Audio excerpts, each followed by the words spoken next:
अध्याय 4 है ये। What books and burials tell us. कब्रें और किताबें हमें क्या बताती है। इन चित्रों को ध्यान से देखिएगा, जब भी जरूरत होगी हम लौटेंगे यहां पे। इसके तकरीबन 25 सवाल हम कर चुके हैं, 25 और देखेंगे। What were the opponents of Aryans. पहले मैं बता दूं आर्यंस कौन थे। जिन्होंने भी हाइम्स, सूक्तियां, प्रार्थनाओं की रचना की थी, उन्होंने अपने आप को आर्यन कहना शुरू किया। और आर्यन के अपोजिट जो थे, या इनके कहे विरोधी, या ये जिनको विरोधी मानते थे, उनको इन्होंने कहा दस्यु या दास। अगर महिलाएं होती थी तो दासी, फिर वही आगे चल के गुलाम हो गया। तो इसका उत्तर हो गया दास। ये अंग्रेजी में दासाज लिखा है, लेकिन केवल दास कहेंगे आप इसको। Name the place where the Rigveda was composed. कहां था ये? सबसे ऊपर जाइएगा, नॉर्थ वेस्ट ऑफ दी सब कॉन्टिनेंट। चलिए दिखाता हूं आपको। ये नॉर्थ, ये west, north west. Name the 4 Vedas. अच्छा, इसको ऐसे याद करिएगा, देखिए RSYA, या और कोई तरीका हो जैसे राजी, रेजी, ऐसे याद कर सकते हैं। तो ऋग्वेद, सामवेद, यजुर्वेद, अथर्ववेद। ऋग्वेद, सामवेद, यजुर्वेद और अथर्ववेद। द साइट ऑफ इनाम गांव is located on the bank of the river. चलिए यहां पहुंचाते हैं आपको। इनाम गांव, ये है इनाम गांव, महाराष्ट्र में है। तो इसमें जो भीमा नदी है वो मेन नदी है, और उसकी सहायक नदी है गोड़। गोड़ वहां पर है ये। तो भीमा नदी मेन नदी हो गई, उसकी सहायक नदी है गोड़। वहां उसके बैंक में, उसके किनारे पे इनाम गांव स्थित है। What is cyst. अब सिस्ट क्या है? सिस्ट CYST वाला नहीं है। CYST मतलब होता है कि भाई मस्सा हो गया है ना। तो सिस्ट होता है, cist was a small stone build coffin to cremate the bodies of deads. देखिए ऐसे कॉफिन आजकल अगर आप क्रिश्चियंस में देखते हैं तो लकड़ी का ताबूत बनता है। इसी तरीके से अगर इस ताबूत को पहले हम जमाने में चले जाएं, 3000 साल के करीब की बात बता रहा हूं, तो यहां पर या तो ये मिट्टी का बना देते थे, या मिट्टी से ही संबंधित और जो चीजें हैं, क्ले वगैरह, उससे बना देते थे, या पत्थर से। तो उस कॉफिन को, जिसमें एक मृत शरीर को रखा जाता था, दफनाया जाता था, उसको सिस्ट कहते हैं। द पीपल इन इनाम गांव मेड आर्टिफैक्ट्स ऑफ आयरन। अब इसका उत्तर आप जरा गलत कर दीजिएगा, क्योंकि आयरन उस जमाने में नहीं था। आयरन उस जमाने में नहीं था। एक बात बता देता हूं आपको, जो कैल्कोलिथिक एज थी, इनाम गांव का नाम कैल्कोलिथिक एज से लिया जाता है, उसके समकक्ष लिया जाता है। और इस समय कैल्कोलिथिक का मतलब ही होता है कॉपर और stone.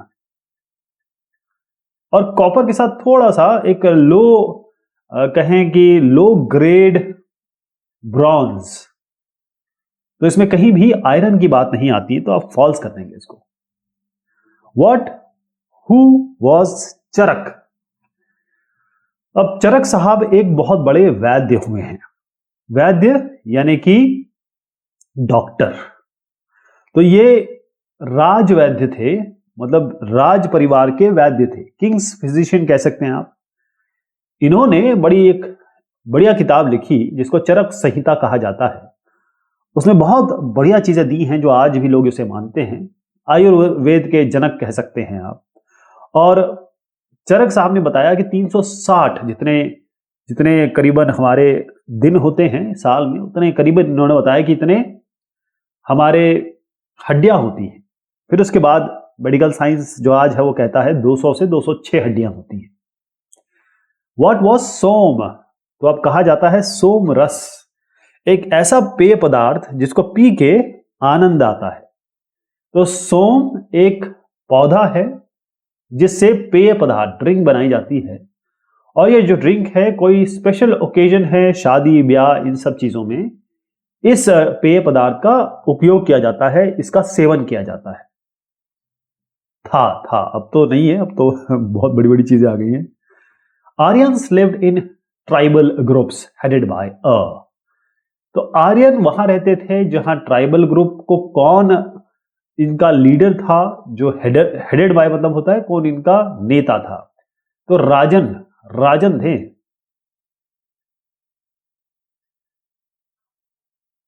Which language belongs to Austro Asiatic family. देखिए, पहले मैं आपको इसका थोड़ा सा बताता हूं। एक है भारोपीय, तो भारोपीय फैमिली है एक, जिसमें भारतीय भाषा और यूरोपीय भाषा ये सब आ जाती है। एक है द्रविड़ फैमिली, इसमें मलयालम, तेलुगु, कन्नड़, तमिल ये आ जाती हैं। उसके अलावा एक और है जिसे हम कहते हैं तिब्बत बर्मा। ये एक परिवार है। जो आप नॉर्थ ईस्ट में जाएंगे तो जो अरुणाचल में भाषा बोली जा रही हुई, मणिपुर में, वही आप देखेंगे कि अमूमन उसकी साउंड जो होगी वो चाइनीज या फिर बर्मीज भाषा से आपको मिलती हुई जुलती है। अगर आप कंबोडिया चले गए और आप थाईलैंड चले गए तो कंबोडिया थाईलैंड की भाषा एकदम एक जैसी लगेगी आपको। जैसे हिंदुस्तान और पाकिस्तान की भाषा एक ही है, जैसे बांग्लादेश और बंगाल की भाषा ऑलमोस्ट एक ही है, इस तरीके से। तो ये फैमिली है। तो अब बात आती है सेंट्रल इंडिया की। सेंट्रल इंडिया में जो झारखंड है उसके आसपास की जो सेंट्रल इंडिया की भाषा है उसको ऑस्ट्रो एशियाटिक कहा जाता है। तो इसे ऑस्ट्रो एशियाटिक भी एक फैमिली है, जैसे मैंने ये तीन बताई। Rishis was the term used for, rishis कौन थे? सेजेस, ऋषि मुनि। दिखा दूं मैं चित्र, इनका चित्र देख लीजिए। ये ऋषि मुनि है, ये जो दो साहब दिख रहे हैं ये ऋषि मुनियों में आते हैं। तो सेजेस हैं ये, सेजेस ऋषि मुनि, यानी जो एक खास तरीके का वस्त्र धारण करते थे, दाढ़ी उनकी बड़ी होती थी और भगवान की पूजा या फिर आराधना या उससे रिलेटेड काम किया करते थे। Painted grey ware and black red ware are the two pottery types associated with the Aryans. बिल्कुल सही है ये। इसमें क्या है, ऐसे जो बर्तन हैं, पॉटरी मतलब होता है मिट्टी के बर्तन, तो ये होता था ब्लैक और रेड, ब्लैक काला, रेड मतलब लाल, उसमें इसको बहुत अच्छी नक्काशी तरह ही करेंगे, पेंट किया गया था। In a phrase Vishvamitra says, o sisters please listen to me. The sisters are referred to, दो बहनें हैं। कौन कौन सी बहनें हैं? दो नदियां हैं बेसिकली, ब्यास और सतलुज। कौन सी हैं? ब्यास और सतलुज। ध्यान रखिएगा, ये सप्त सैंधव वाली नदियां हैं।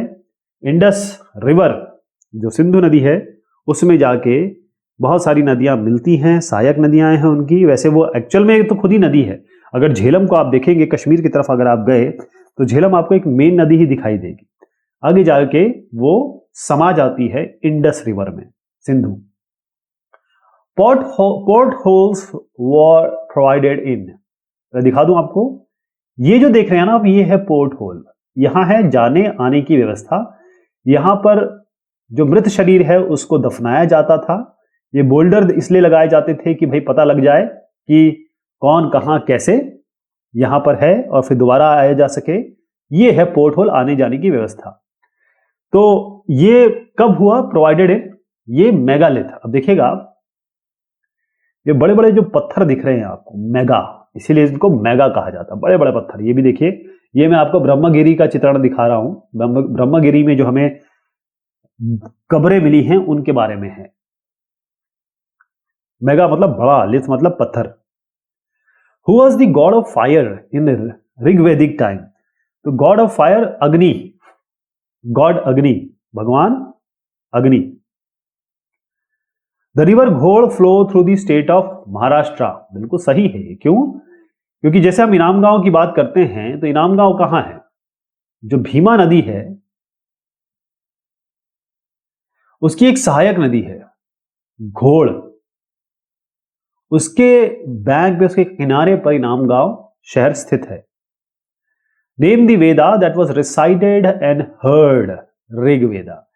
इसको बोला जाता था और इसको तरन्नुम में, तरन्नुम मतलब होता है म्यूजिकली, जैसे कर्मण्येवाधिकारस्ते, यानी कर्मण्यवाधिकारस्ते नहीं बोलते थे, कर्मण्यवाधिकारस्ते मा फलेषु कदाचन, मतलब एक म्यूजिक के साथ, एक लय के साथ बोला जाता था, उसको सुना जाता था, फिर याद किया जाता था, फिर आगे की जो पार्टी है उनको भी याद करवाया जाता था।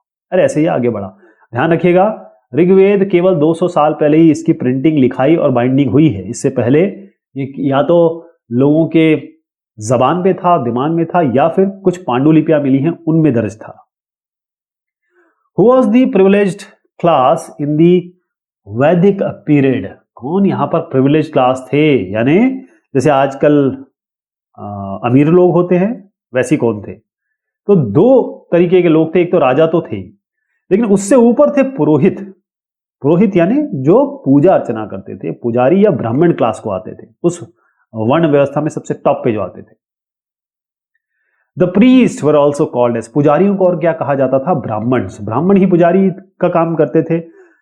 इनका दो काम था, मैं दिखा दूं। पहली चीज से बताऊं, यहां जितने भी लोग बैठे हैं ये सब ब्राह्मण हैं। यहां आप देखिएगा ब्राह्मण, ये या तो पुजारी थे या टीचर थे, प्रीस्ट थे। By what name the Aryans call their opponents? इसका हम जवाब दे चुके हैं, दास। दस्यु कहा गया इनको पहले, फिर दास बना, फिर आज हम इनको गुलाम कहते हैं। अगर महिलाएं हैं तो फिर इनको दासी कहा जाता था। ध्यान रहे, इन दासों के साथ जो इनको खरीदता था या जो इनके मालिक हुआ करते थे, वो इनके साथ कुछ भी कर सकते थे, कुछ भी। The megalith were used to mark burial sites, बिल्कुल सही है। ये पत्थर क्या बताते हैं? ये हमारे पूरे विश्व की धरोहर है। यहां मेगालिथ बड़े बड़े पत्थर क्या बता रहे हैं? ये बड़े बड़े पत्थर क्या बता रहे हैं? ये बता रहे हैं कि यहां पर एक दिवंगत आत्मा को दफनाया गया है। ट्रू है ये। Scholars are of the view that Aryans were a tribe of dash who had to migrate to different parts of the world. तो ये पैस्टोरल पीपल है, पैस्टोरल पीपल। अब इसमें ये बताने की कोशिश की गई है कि ये लोग कई जगह पे गए और उस किस कारण से। देखिए, स्कॉलर्स यानी जो विशेषज्ञ है ये बताते हैं कि जो आर्यंस है ऐसी ट्राइब थी। देखिए, पैस्टरलिज्म का मतलब होता है कि भाई एनिमल हस्बेंड्री, जैसे नोमैडिक पीपल हुए जिनके पास हर्ड्स हुआ करते थे, लेकिन जैसे कैटल हो गया, कैमल, गोट, यैक, रेंडियर, इससे हॉर्स, शीप, तो ये इधर उधर गए। तो ट्राइब है, आदिवासी है, तो इधर से उधर जाते थे, इस तरीके से बताया गया है। Name the site in which 33 gold beads are found in the skeleton. ये है ब्रह्मगिरी, मैं आपको बताता हूं इसके बारे में।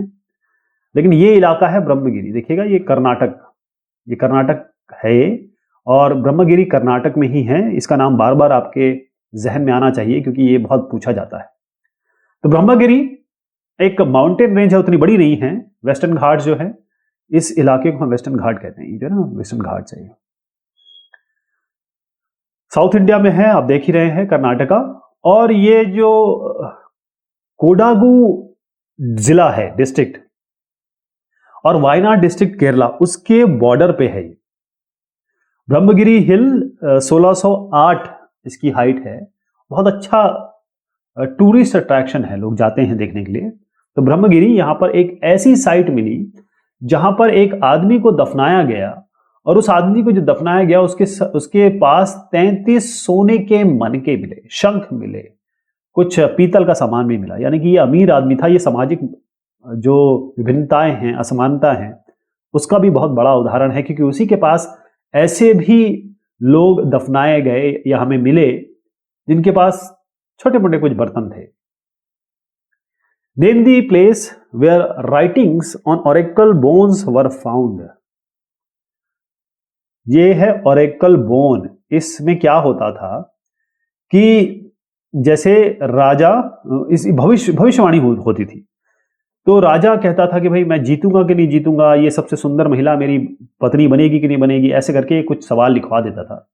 फिर ये जो ऑरेकल बोन है, हड्डी है, इसको डाल दिया जाता था आग में। ये जब आग में जाती थी तो उसके बाद आग से कुछ ना कुछ पार्ट टूट जाता था, और जो नहीं टूटता था वो भविष्य वक्ता बताते थे कि साहब ये आपके साथ होने वाला है। तो भविष्यवाणी होती थी। चाइना, चाइना जगह है ये। How do we get maximum information about the megalith people? जो उस समय महापाषाण युग के जो लोग हैं उनके बारे में हमें जानकारियां कहां से मिलती है? उत्तर यह है कि जो हमें ग्रेव्स मिले, जो सामान मिला इनकी ग्रेव्स में। अच्छा, सबसे बड़ी बात है इस चैप्टर का नाम ही ग्रेव्स बुक्स है, तो ग्रेव से हमें क्या मिला? इस ग्रेव के अंदर जो मिला ना, वो किस तरीके से दफनाए गए थे, कहां दफनाए गए थे, क्या तरीका था इनका, इन सब से हमें पता चलता है कि महापाषाण युग में क्या था, कैसे थे लोग, क्या किया करते थे, उनके पास क्या सामान थे। तो ये सवाल जवाब हुए इस चैप्टर के। बहुत शुक्रिया, बहुत मेहरबानी आप सभी की।